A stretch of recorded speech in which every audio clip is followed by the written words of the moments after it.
Welcome back, everybody, to another episode of the Cantina podcast. Oh, dear God, there's a dog barking outside. I apologize. Anyway, Hayes. There might be fireworks going outside my house tonight, so, hopefully you won't hear that. For what? Well, it's in the lead up to, it's November 5th is our fireworks day, so it's the day they celebrate when Guy Fawkes was stopped from blowing up the Houses of Parliament. So in the lead up to it, people just let off fireworks at night time, it's basically that. Okay, well, have fun with that. Tomorrow's Halloween. I hope everybody has a good one if you partake in that. And today, let's get down to business. We had the first episode of The Mandalorian. Well, actually, before we even fucking get to jump right down into business, the Cantina is a podcast that deals with everything Star Wars. It was started last year by Cam Clark and myself to do a road trip to Rise of Skywalker.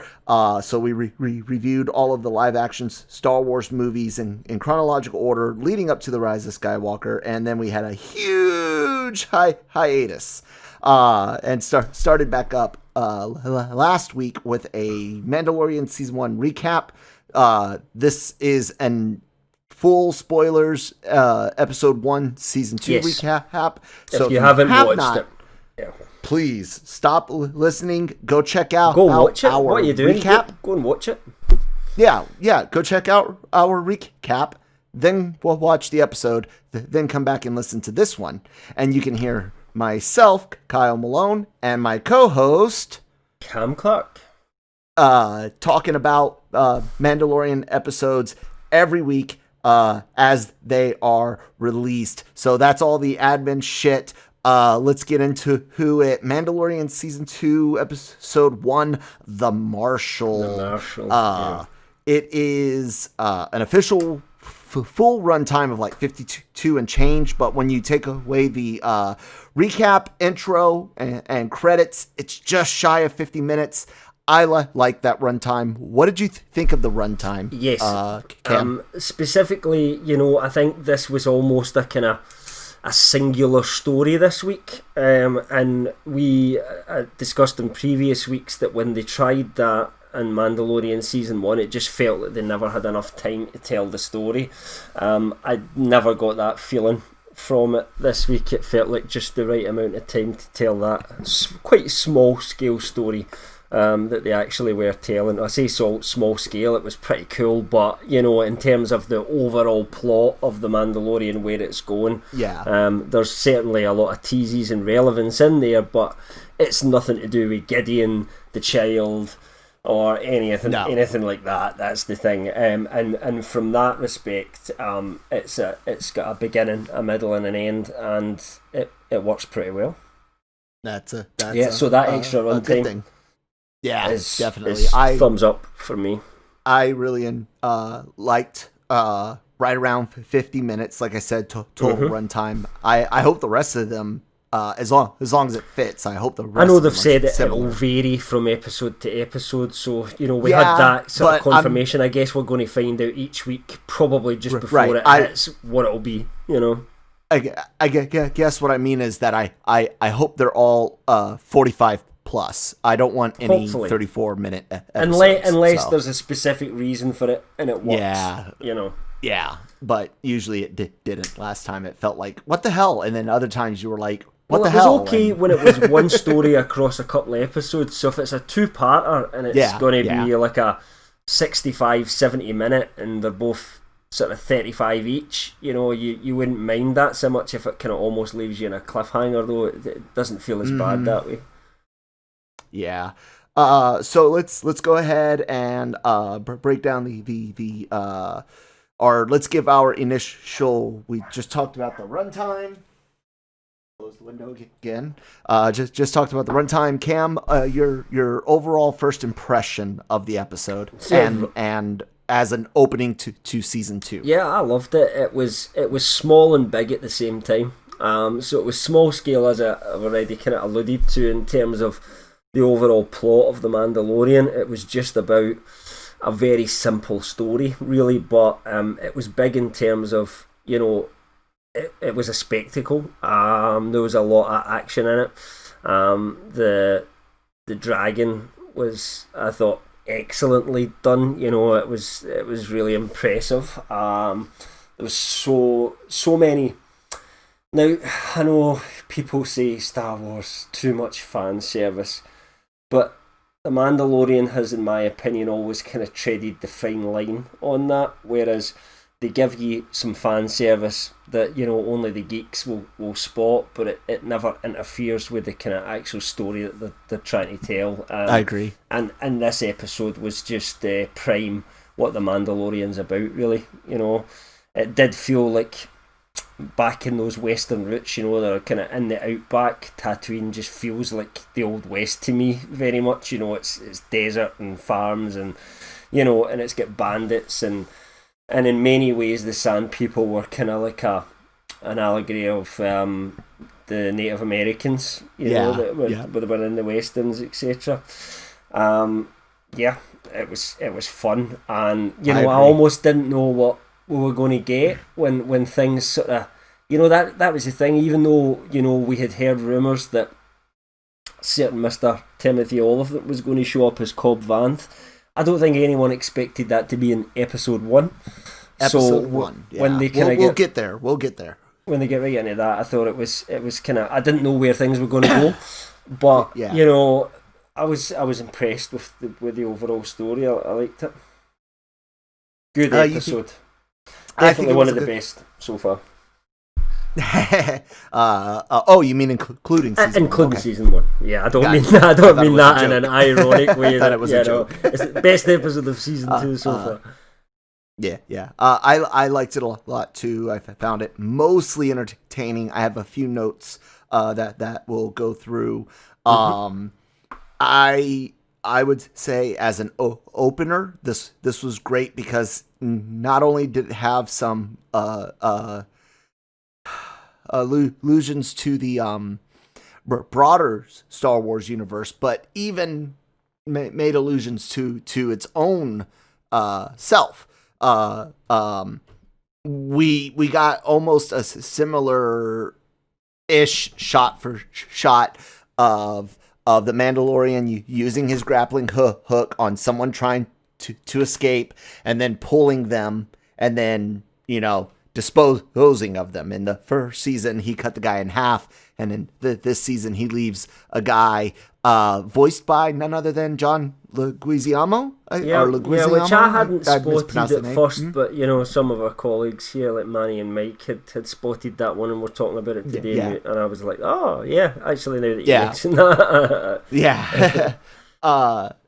So that scene harkens back to the Quarren that he cut in half with his with the door, I suppose. Grappling hook. Yeah. Yep. And we see this scene with the Gamorreans fighting, or Gamorreans, however people want to pronounce it. You got to remember, for the longest time, people, the EU was the only source of spelling for some of these creatures. And you never had it said out loud, did you? You said it in your own way. That's absolutely true. You know, and it's exactly. And this was pre-internet days as well, so it wasn't as if you went onto a forum and people said it should be pronounced like this. You know, so you just did have your own way of doing things. I always called them Gamorreans, so like, you know, in Jabba's palace, it was the Gamorrean guards. You know. Yep, that's me. That actually happens here in the first episode. I didn't expect that because we see it in the trailer, and I really thought the trailer was going to be filled with like dull, pointless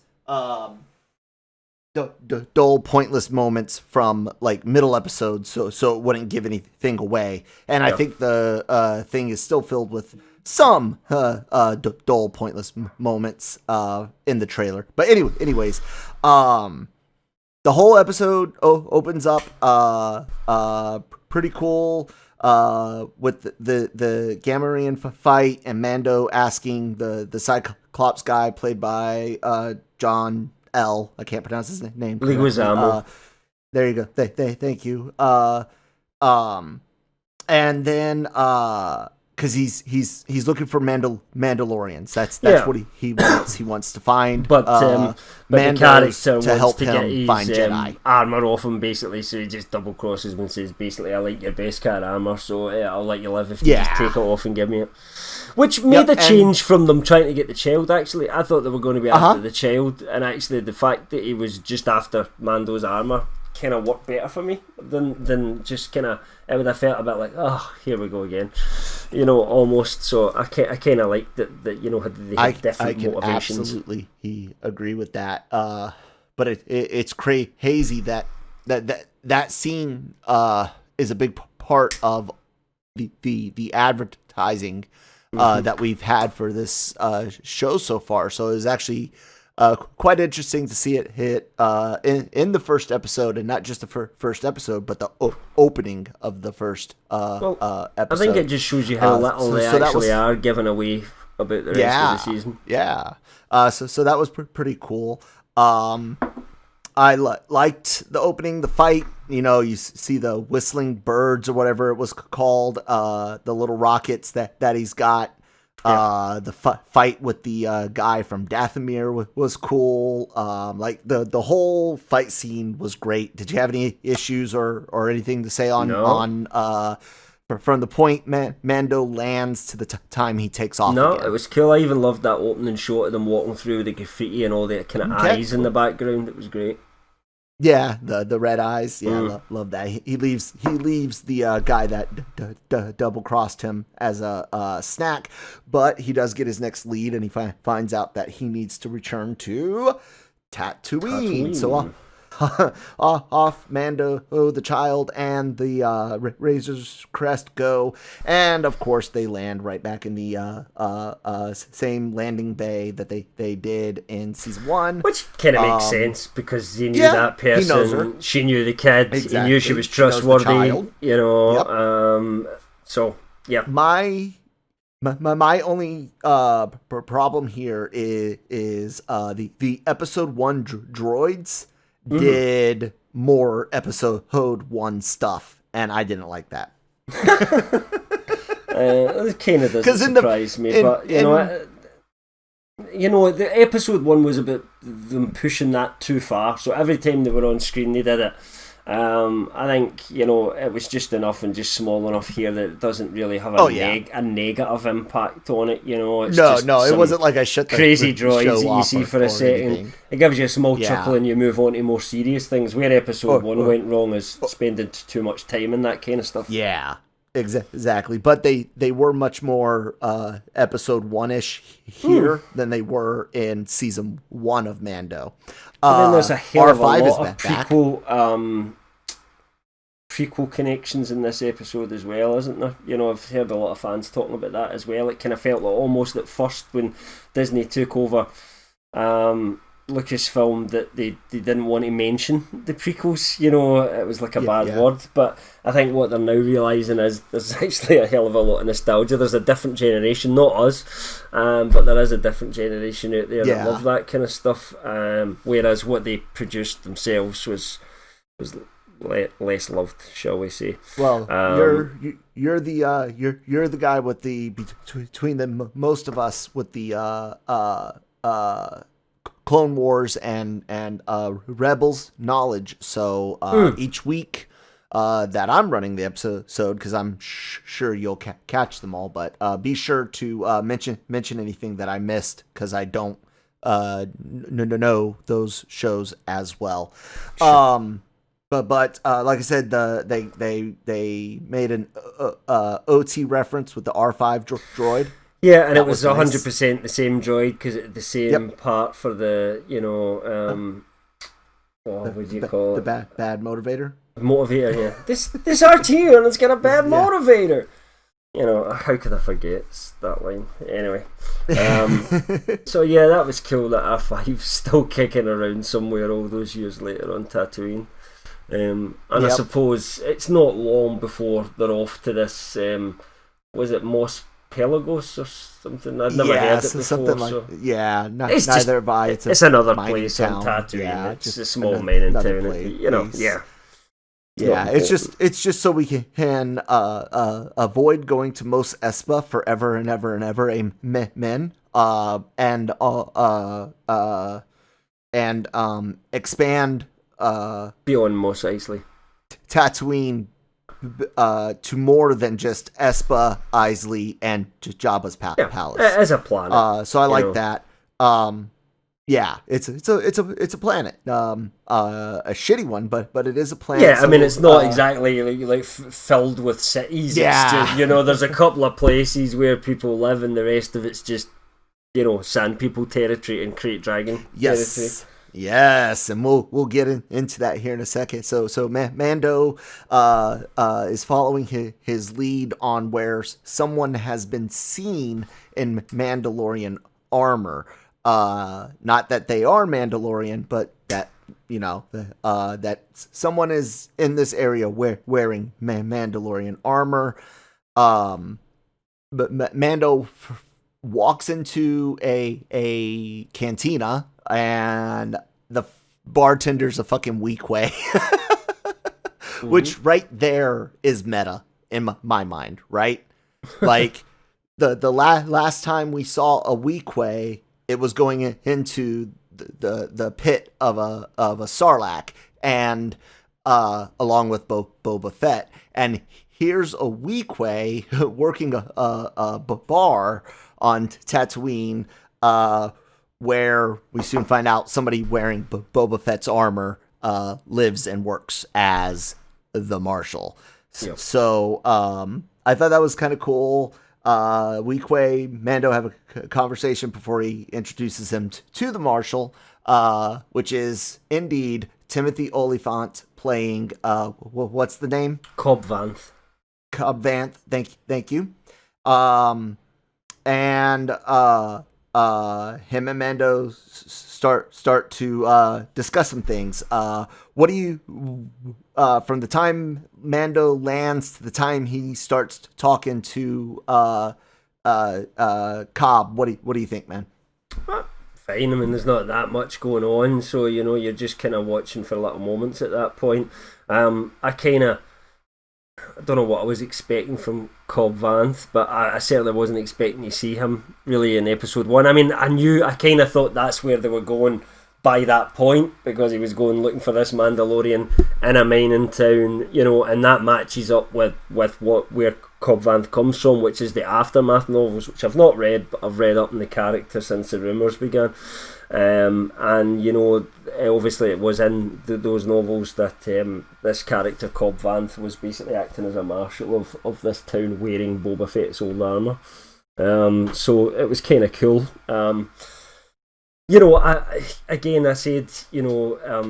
I wasn't sure the way it was going to go. I almost kind of thought, is this going to be a short cameo and these guys just fight, and then we're going to get into, it's going to be the story of where does this Mandalorian armor come from initially, but and it almost looked as if things were going to go that way until they hear a kind of a rumbling, if you like, and certainly at that point I wondered what the hell was going on. I thought if the Empire showed up, basically, or like Gideon, I told my wife, I was like, that's an ISD entering the atmosphere. They're gonna start seeing a shadow. I was like, wait for it. I thought it was going to be a Star Destroyer. Yeah. Like, what the fuck is that coming out of the ground? And I was like, Sarlaccs don't move. It better not be a Sarlacc. Has hinted that his ship is bigger this year, which to me means he's got a Star Destroyer. So I honestly thought it was going to be something like that.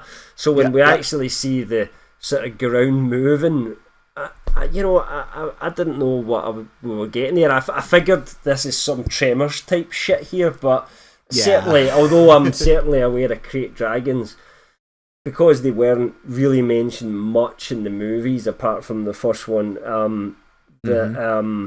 I didn't really kind of know that they were supposed to be like that. I don't know if they were, or they've just canonised that right there and then by saying this is what Krayt Dragons look like. But I am a fan. I am a fan. Yes. It gives me that Dune cool. Tremors vibe, and it works pretty well, and it was massive, it was massive, and heavily armoured, and it was cool. Which means the one 3PO walks by was a baby. Yeah, pretty much.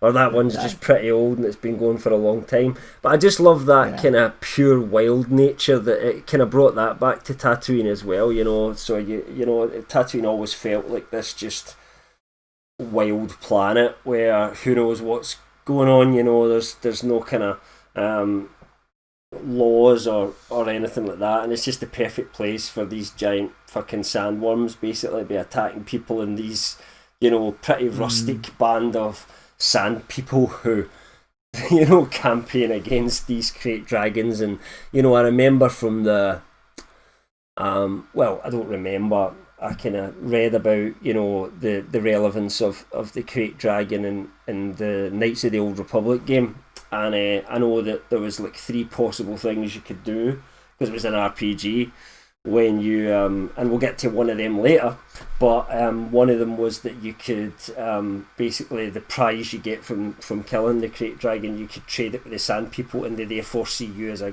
great warrior, at that point, because it's a part of their culture is going up against, they see it as a sort of a macho thing to go up and against and defeat a krayt dragon. Yeah, no wonder. Rites of passage type. How many sand people must get killed trying to fight one of them with their spears and their God. It took these guys long enough to defeat it, but who knows, maybe they're not all that big right enough. But it was pretty cool, and I wonder where things were going at that point, but was that just that's going to happen, then you're not going to see it again? But really the kind of entire plot of the show then revolves around that defeat this krayt dragon, because it's going to kill everybody basically in this little town. Cobb Vanth wants to save people because he cares about the town. That's all he was interested in.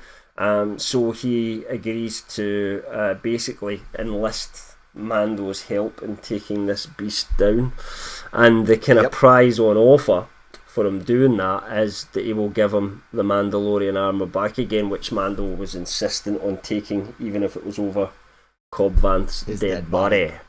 Yes. Vanth does talk about how he was in that mining town, a part of it, when the second Death Star blew up. I like that scene showing the patrons of the bar celebrating the HoloNet recording, the Holo News reporting on the death of the Emperor and the destruction of the second the Death Star. You got to wonder if there was a spaceship somewhere, just with a press badge on it saying, don't shoot us, we're the press, just filming that entire battle.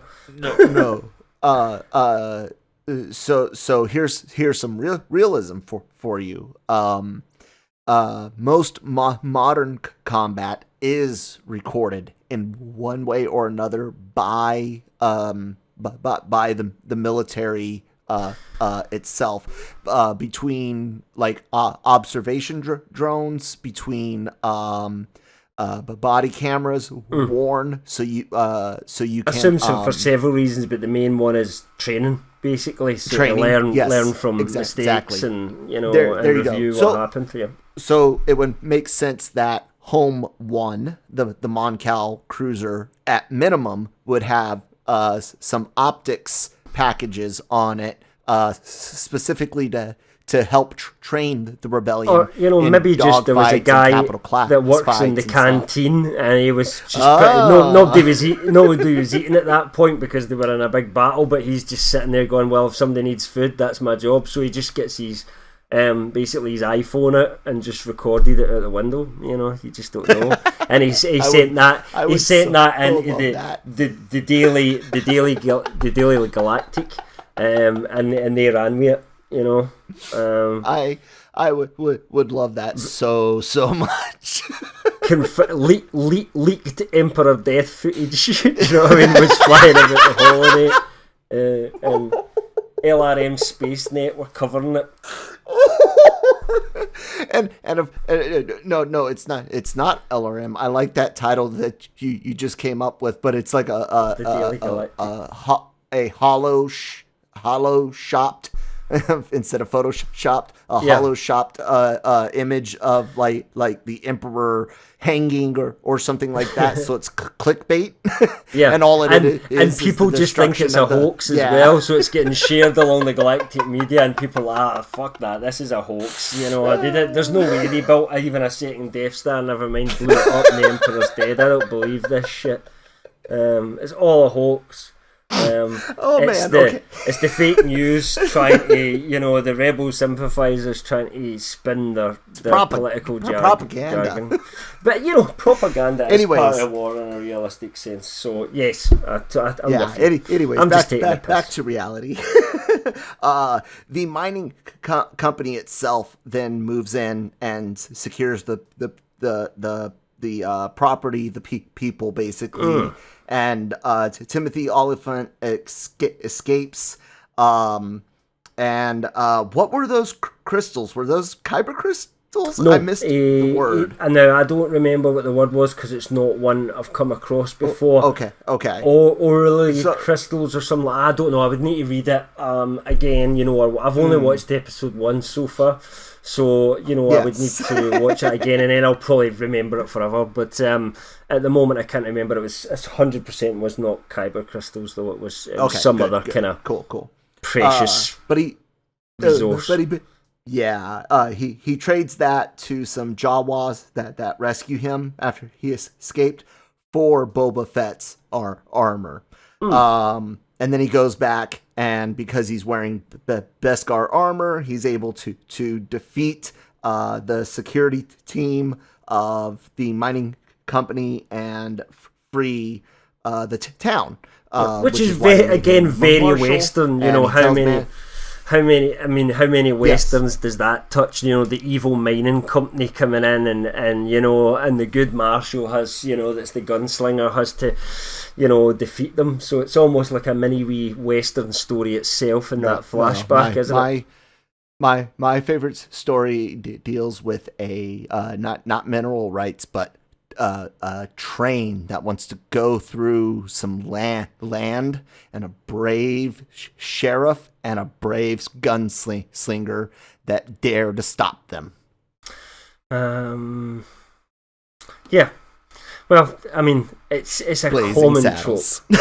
It's a common trope, and it's used a lot at different times. But Blazing Saddles obviously was famously in a certain way. But it's mentioned. It's part of the West. It's part of that. That progress, mining, trains. That was the progress that was trying to kind of take the West into a modern setting, and there's always that theme in westerns of people rebelling against that.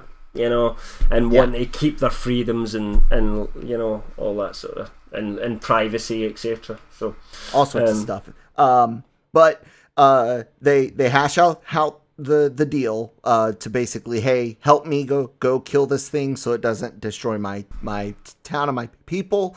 And I will give you this armor. So off they go. Mando's riding the speeder bike from season 1 when he was on Tatooine, and Cobb is riding a modified pod racer engine that looks very familiar. Cam, yeah, it does look very familiar, but there has been much discussion about this online.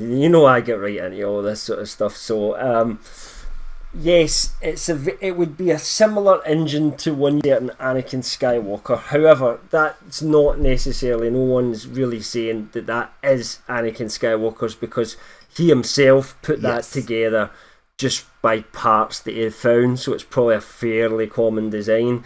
Also, there are some things on it which are different. That certainly do not match Anakin's, but it's in terms of design, it's more like Anakin's pod racer than any of the other ones we see in episode 1.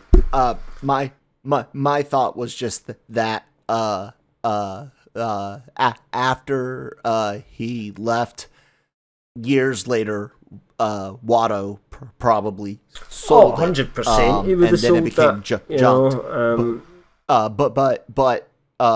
What I think it actually is a copycat design, at least externally, because oh wow, look, that's the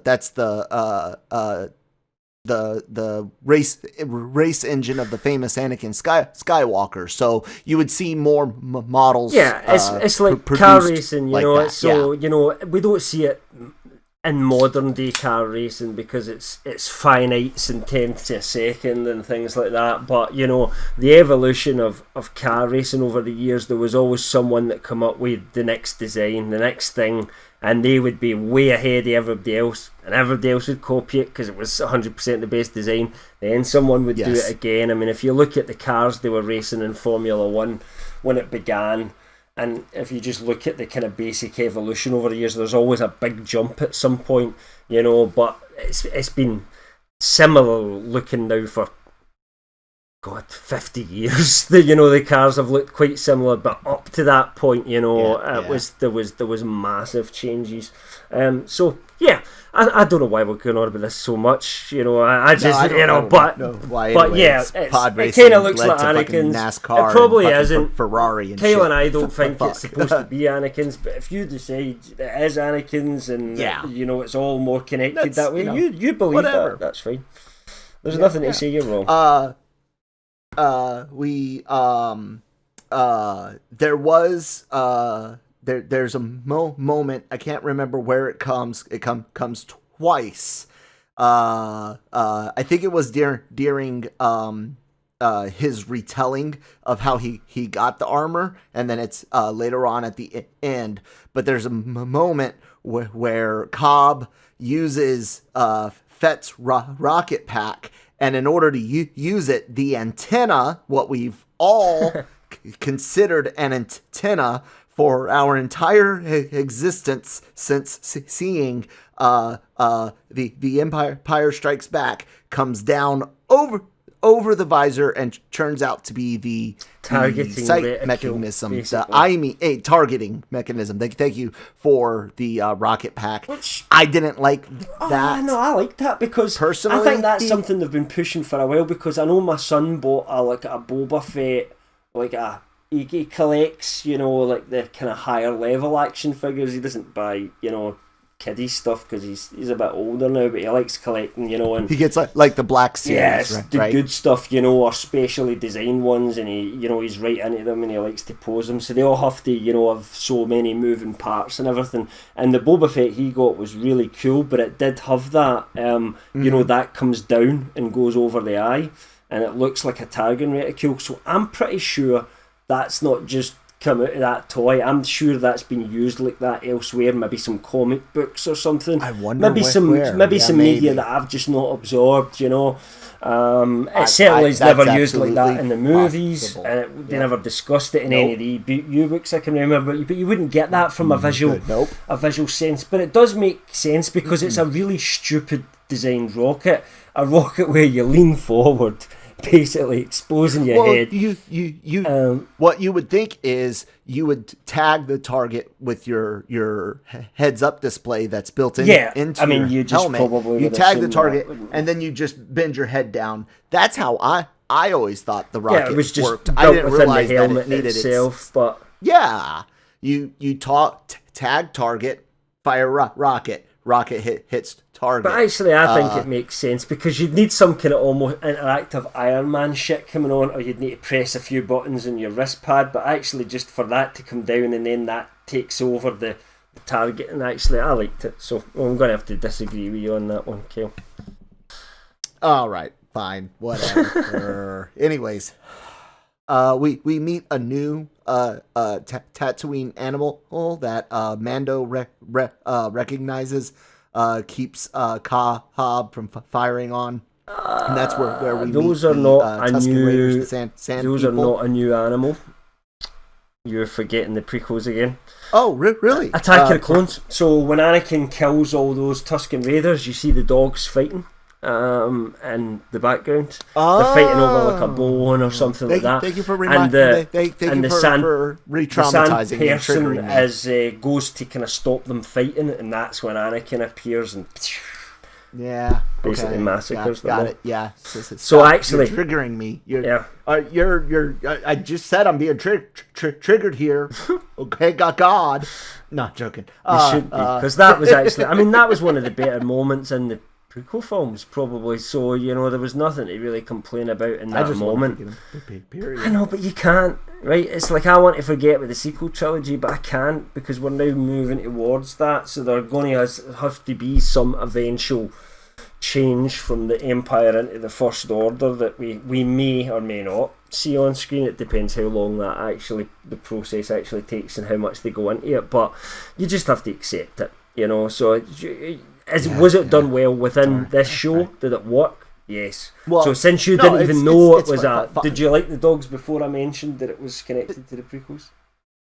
I didn't mind them. I thought they were new, and I was just like, "There's a new." It was interesting because season 1 had a high focus on showing us creatures that we did know. Well, I kind of feel like the monkey lizard. I felt like that. Stuff. Was in this as well. Like we had the Weequay at the start when he goes to that. The very start. It's a Twi'lek. That's we've got the Gamorreans. Yeah. There was a lot of kind of film. I do like that. We've talked about this before. That they use the more popular. There should be a high population of these aliens out there. So if we see humans all the time, we should be seeing some of these guys, not new people, all the time, like they did in the sequel trilogy, as you and I have both complained about. So, yeah, exactly, and that's all. I thought it was a new one. You just reminded me that now. But it just shows you though that it depends. It's all about context, isn't it? Do you know what I mean? Yeah. Yeah, definitely, and how people that grew up with the prequels and their cartoons are going to be a little bit more in tune with some of this stuff versus Cam and I. Although Cam's more in tune than I am. Only recently though, because you watched the I did, but only since like Disney Plus came and out. You're not. Brain damaged. Well, there is that. Well, some may argue, but I guess not. Anyways, that's where they meet the Sand People, the Tusken Raiders.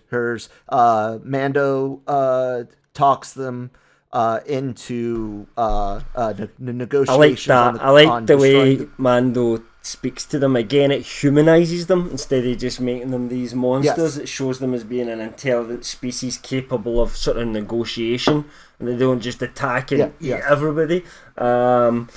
But I actually even like the noises sort of Mando made to communicate with him, his actions and everything like that. I thought that was quite a fun scene. And Cobb's kind of sitting there going, I don't know what's going on here, so I'm just going to get pissed off. And Mando was having to calm them both down. I thought that was good. Yeah. Of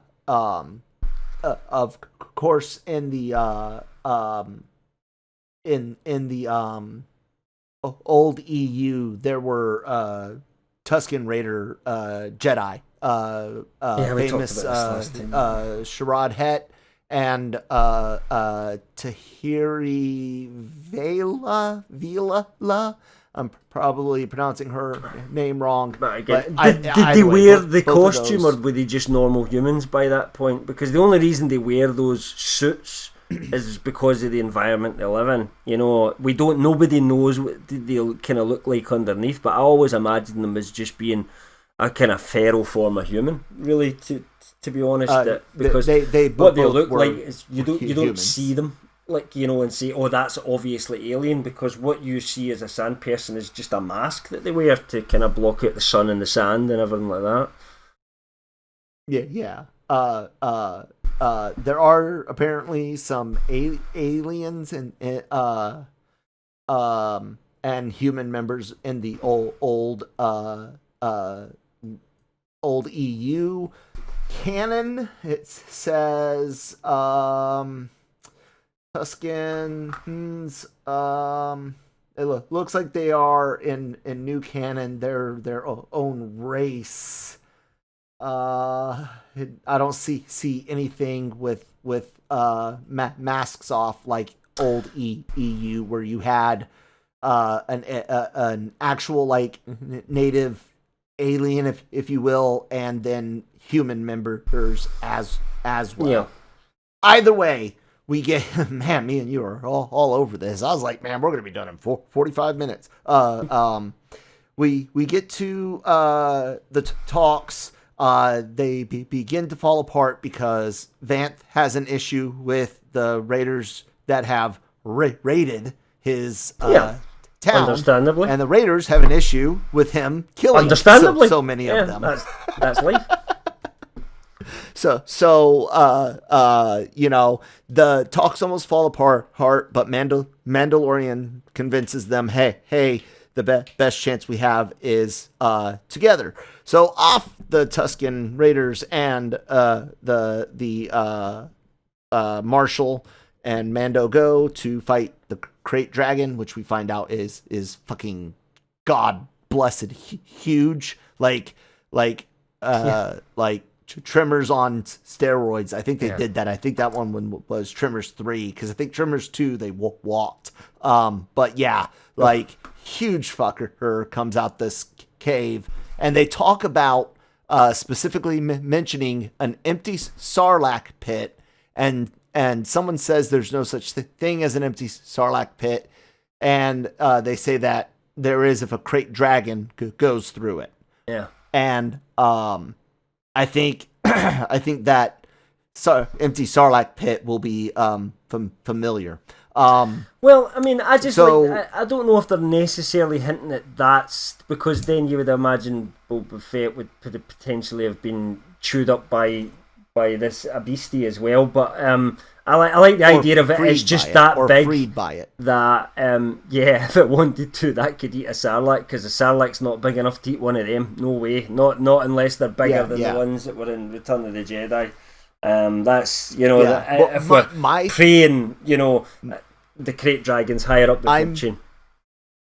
I'm guessing now that somewhere in some media that Krayt Dragon freed Boba Fett by going through the Sarlacc pit from Return of the Jedi. I am putting $50 on it right now.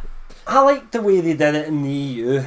Do you remember that book in the EU where he's in there and he's talking to that person that's also trapped in with him, and he doesn't know whether he's going off his head and whether he's starting to talk to the Sarlacc or not, and just that person that's in there is just feeding him negative information, and then I think he just does something and blows it up from the inside. He finds a way to kind of just blow it up and drag himself out. I actually like that better, but I don't think they have time. Do you know? But maybe they do, because if we're getting into potentially a Boba Fett show, they don't need to say, "Hey, here's how." That's what I'm saying. That's why I said some media, some format. We're gonna learn the Krayt Dragon in this episode. And that Sarlacc pit that Sarlacc pit is the Return of the Jedi Sarlacc pit, the empty one that's mentioned, and the Krayt Dragon going through it, killing the Sarlacc, freed Boba. That's what I'm saying. Like the part that the Krayt didn't eat as it went through, that's where Boba was down at, and Boba gets out that way. That's what I'm saying. Disney is going to do $50. Cam, yes or no? I mean, I can't really. I can't bet, because I can't say that. Joking. I can't say that you're wrong and that they won't do it that way. I'm just saying that actually, if they ever do a Boba Fett show, which we think they're going to do, that I'd rather they had an episode that was actually set in, and it was just like that book in the EU, where he's in with this other I guy, would too. and I it's would just too. a very psychological episode. You know what I mean? It's all in their own Absolutely. head, because that's just I the kind of 100% drama agree. that appeals to me more than, oh, you just got lucky. Yeah. When you've got the But time I in a don't show to think do that's gonna something, happen. that you have to use it to your advantage sometimes, and you can do something like that which you could never have did in a film.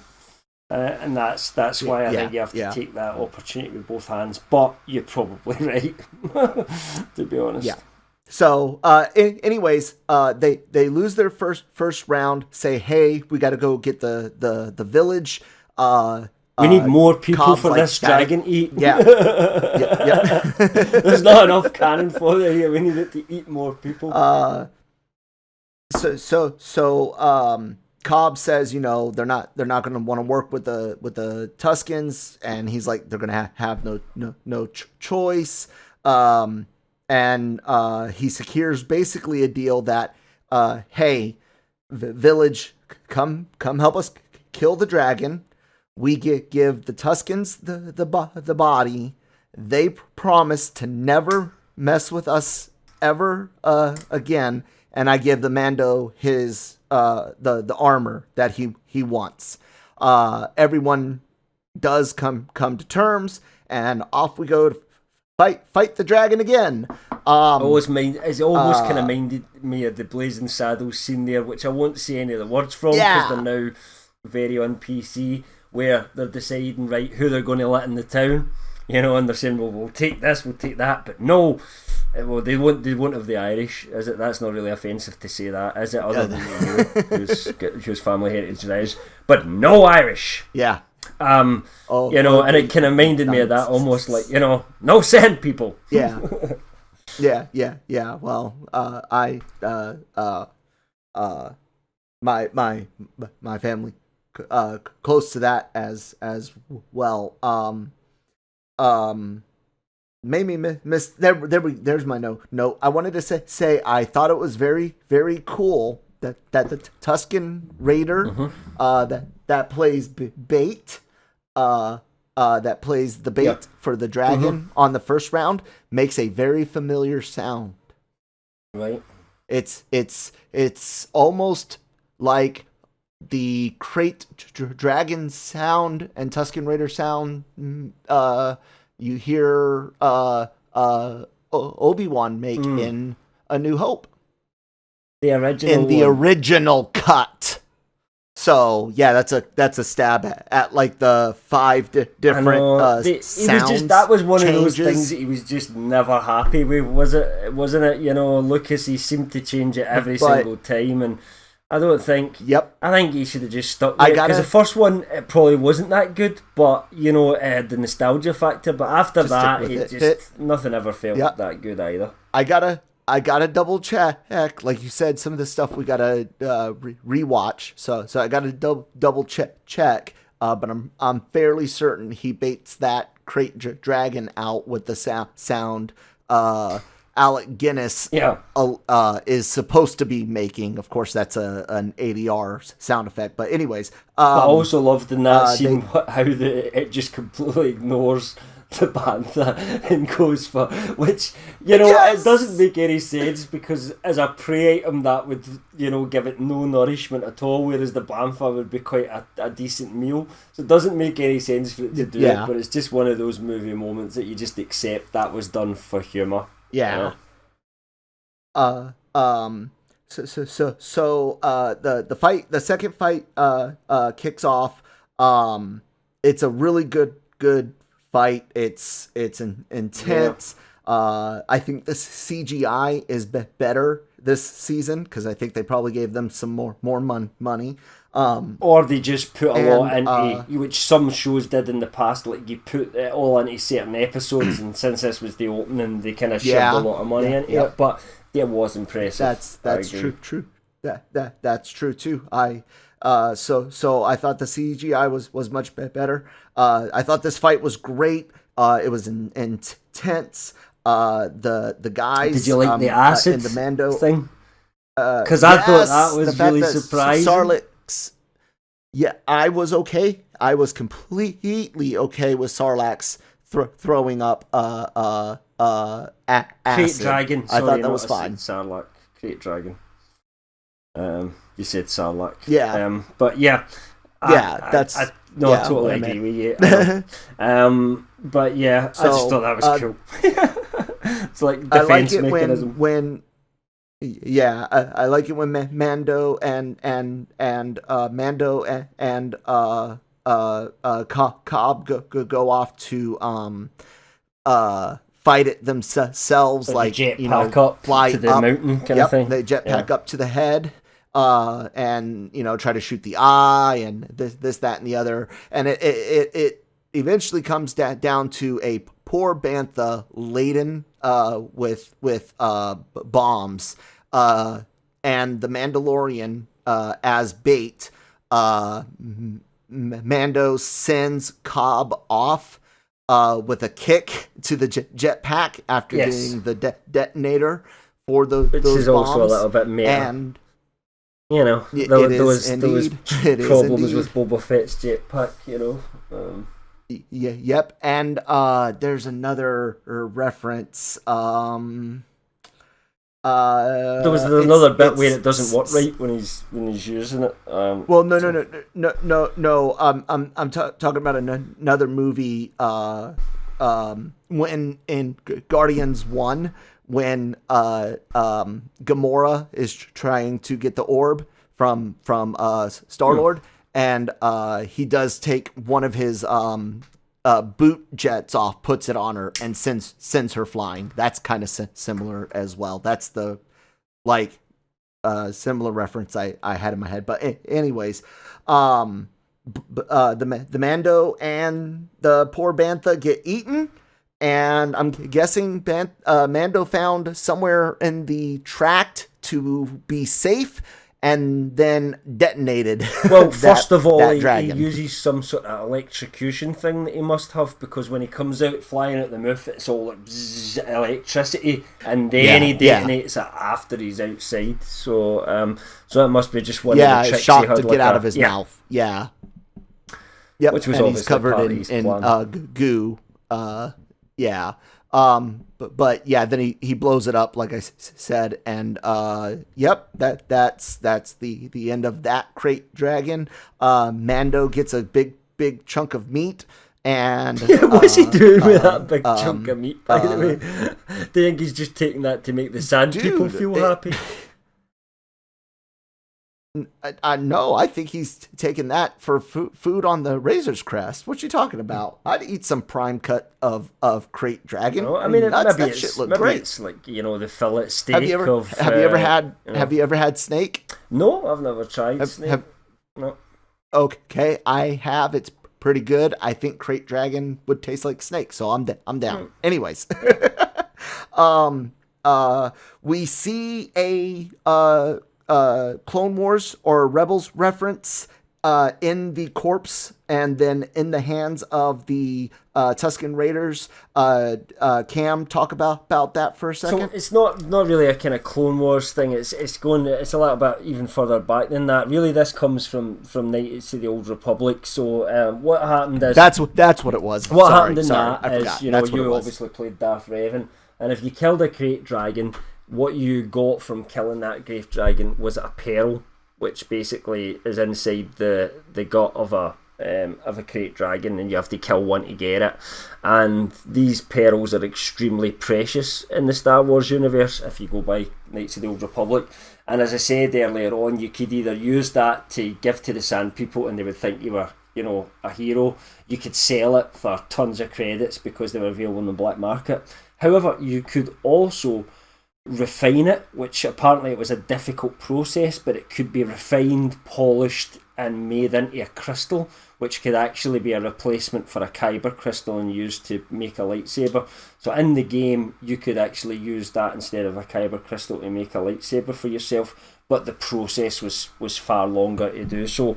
Now, not suggesting that, there's a few fans I've seen suggesting is, oh my god, this means Mando is going to have to build his own lightsaber. You know, you see how it's like this the scene at Always Sunny in Philadelphia where Charlie's, you know, get the conspiracy theories going. You can see how it's working for people, and they're like, right, so what's going to happen is Mando's going to have to get a lightsaber to fight Gideon because he needs to fight lightsaber with lightsaber, and he won't be able to get any kyber crystals anywhere, so he's going to go back to the Sand People and say, hey, remember that really precious pearl? I helped you get that, so can I have it back now? And then he's going to turn it into that. And I'm like, no, I don't think that's the idea behind this. That's going too far. I think it was just a nice meta little, you know, throwback to that part, yeah, which was also in Star Wars Galaxies. They are, you kind of online at RPG as well.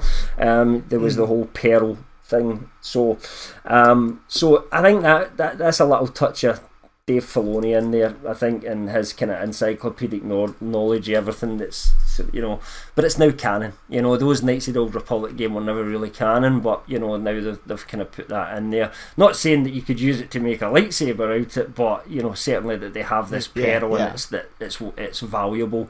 Because the Sand People are going gaga over it. It was a nice little touch, and I think one appreciated by the fan base big time. Okay, cool.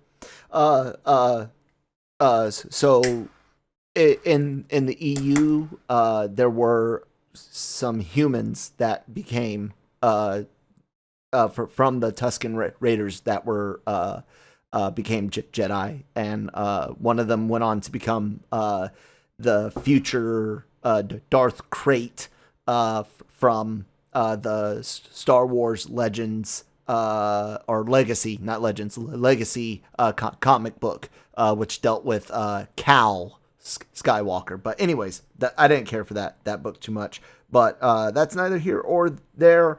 That's pretty much well, it. Man. Apart from one little bit.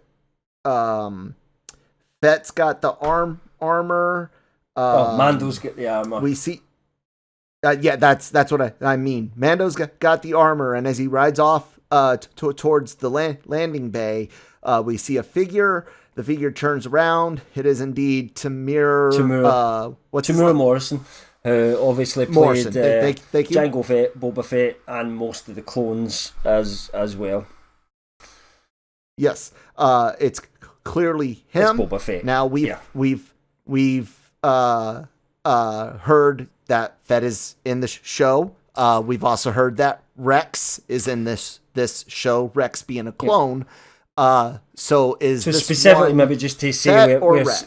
Specifically, so I can basically answer that question and give you a bit more clarity on that. So we had heard from our source that Boba Fett was indeed in The Mandalorian Season 2, but we had more evidence than that because we also had a listing on Temuera Morrison's own agency that he's got back in New Zealand that said Boba Fett, The Mandalorian, and there was a few other things that made it seem possible as well. No. I think you mistake my questioning of who it is we see. I know they're both in here, or I know Boba Fett is confirmed. I know Rex was rumored. It was KRT that rumored that one, yeah. So, since so many other rumors did get checked off the list in this, some that we talked about, some that others talked about, some that multiple parties talked about. Let's just say that Rex is also in it as well. Do you expect that one to be Boba? I don't know. Rex? I trust that KRT, you know, when they've been hearing a lot of the same stuff as us. I can only say we've not heard that, but it would make sense if Ahsoka's in this show. It would make sense for Rex to be in the show. That's what I would say, and it would be pretty cool for Morrison to be playing both roles. That would be my guess as to what's happening. And I think we'll be able to clearly see the difference between them because actually Rex is a hell of a lot older, even though he's not actually older than, you know, in literal terms. That's he true. will look older because of the aging process aging which Boba Fett didn't have. So Boba Fett's supposed to be True. really late 40s at this point. Boba Fett should be, and you know, you could say, well, he had a hard time in the Sarlacc pit. Maybe that kind of aged him a little bit more, right? But you know, Morrison's got that almost ageless look about him, though, and especially with the shaved head and the fact that he is kind of does seem damaged, you know, from the Sarlacc. Whereas Rex, the last time we saw him in sort of Rebels, had a big, no scars, you know, he had a big white beard and white hair. You know, bushy white hair and beards kind of thing. No, tell a lie, he didn't have bushy hair, he was bald, but he had a big bushy beard. So I would expect if Rex shows up to be a bit of makeup and you know, a beard prosthetic there, like, so that they can clearly identify that you know, he's a completely different character from Fett. Okay. Well, then there we that go. Was that was 100%. That was Fett. I mean, there's no doubt. 99.99% that was Fett, which of course is what I believed when I saw him, and from behind I said, and there's Fett, and then he turned around and I was like, yep. Yeah, I figured it was going to be him. And I know you don't like it, but I think it's just because of your animosity for the character. We'll see if they make it a better character, which I hope they do. And I agree with you on this. Don't think Boba Fett's that good because he doesn't ever do anything to make him be cool in those original movies. He just stands there in the background and looks menacing, and actually when it comes to it, doesn't do anything particularly impressive. You know, apart from, you know, sneakily following after the Millennium Falcon perhaps, and you know, and looking like a badass.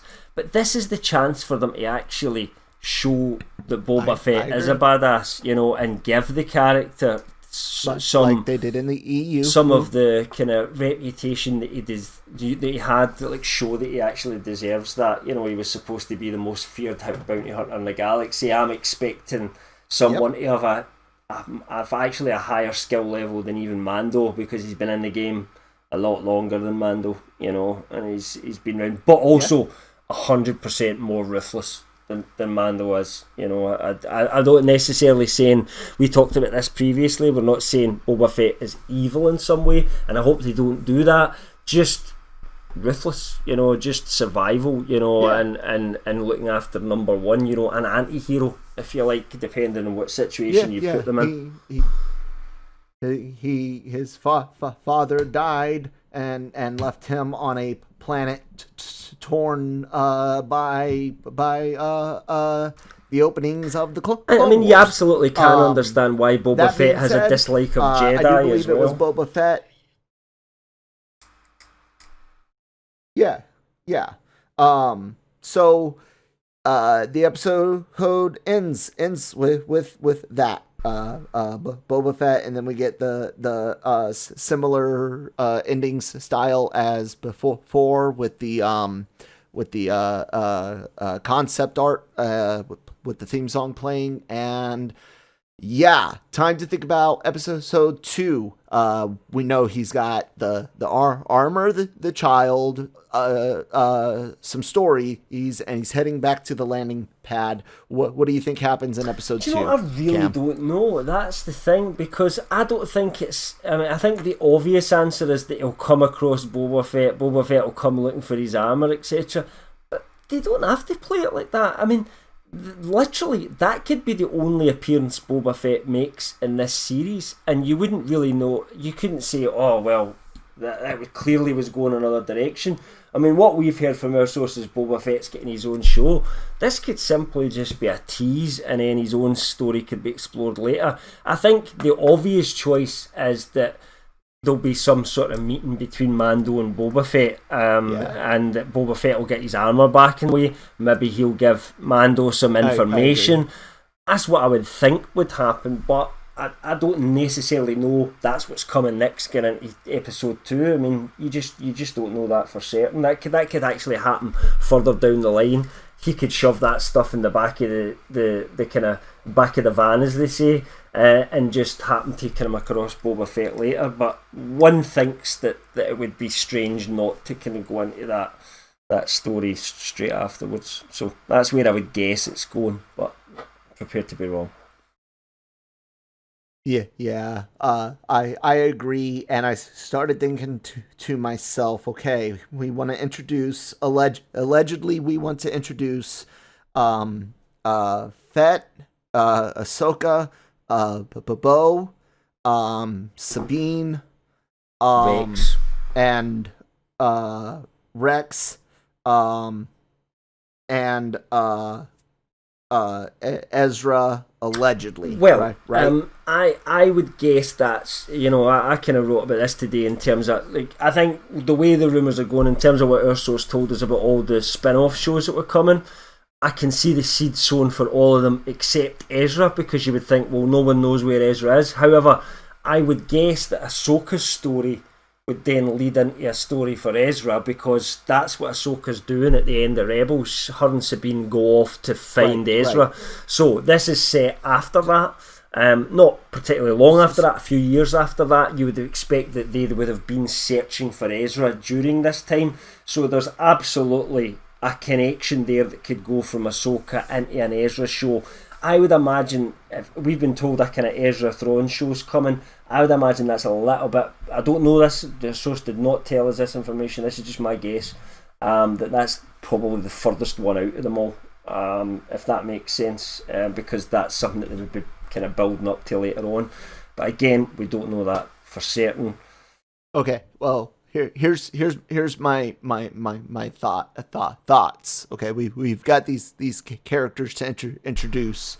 The math for eight episodes is not hard for there to be 2 episodes per quote group unquote. Some of these groups are going to be solos.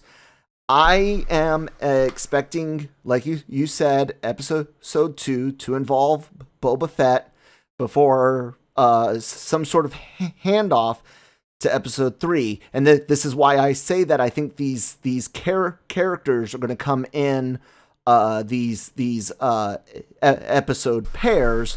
And again, it all comes down to the Filoni written and directed episode 5. 2 episodes for a character, 2 episodes for another character or 2. Boom, Ahsoka and Rex with a mention of and a send-off 2 and 4, Ezra. And then 7 and 8, you finish off with whoever else you haven't introduced, including in 8 some of those people coming back to help. One of which me and you theorized at the very end of the series could be Mando giving Ahsoka the child. We'll see. But I do agree. Next season, still Tatooine for a bit. More Boba Fett, and there will be a handoff to what we're gonna see in season 3 and 4. Episode 3. What do you think about that? That theory, I think your immediate future I agree with. So. I'm not sure about the idea of those characters. I think they could all kind of almost show up at the same time. Ahsoka would be with Sabine and Rex, you would imagine. They are the ones that connect to Bo-Katan. We think that the Cara Dune Bo-Katan show has come from those two being really good on screen together, and they were all like each other. It kind of feels like certainly there's scenes that have got Sasha Banks, Katie Sackhoff, and Gina Carano in them. And we know that Cara is currently with Grief Karga, and we've seen in the trailer that when they show up together for whatever reason, although I think that's back in Navarro. I don't know about that. I think they could still go off in sort of completely different directions for a couple of episodes, and then kind of come back to that later on, and they could kind of all come in at the same time. I mean, really, Bo-Katan, Sabine, Ahsoka, Rex could all be together, theoretically doing something. What we don't know is what happened to Bo-Katan, and how did she not have the Darksaber anymore, and Gideon does. So we're built, that's where we're going. It's 100% where you're going. The seeds have really been there since we saw that Darksaber in season 1. We just don't know how they got to that point. That's the kind of context we're missing. Where does Gideon come into place, and what's his connection with Bo-Katan, who clearly does not have the Darksaber anymore, and last we saw was the one with that and was trying to kind of unite Mandalore together using that as a kind of symbol. So, and then that all connects to Mandalore. He's looking for Mandalorians, he's looking for Jedis. You know, it's the whole thing is fitting together, pretty much matching up what all the rumours said it was going to do. You know, and we can see that even just from episode 1, which is kind of unusual, but it just kind of shows how accurate some of this the rumours that were coming out actually were. I think at the moment, and I think by the end of the season we'll know even more. You know. Yeah. Oh. Excuse me. Sure. I think when, but by the end of the season, we'll have some official Disney announcements of some of these. Spin-offs. I mean that's what I'm expecting. Yeah. So. Yeah. So, alrighty then. I think that covers episode 2. Unless you want to talk about the titles. And what we think about episode 2. Ladies and gentlemen, we have not seen it yet. I promise you. That's episode 1, and us talking about episode 2. Let us know what you guys thought in the comments below. Cam, where can people find you at online? @LRM_Cam on Twitter, and obviously on the website lrmonline.com is where you will find me writing all my crazy thoughts down on the internets for your perusal on a daily basis. You guys can find me at that Kyle Malone on Twitter. Please make sure you guys are subscribed to our podcast network. It helps gets us in front of additional eyes, and you can help get us in front of even more eyes by sharing a link with your friends and family. Thank you so much for listening, and we'll talk to you next week. Bye.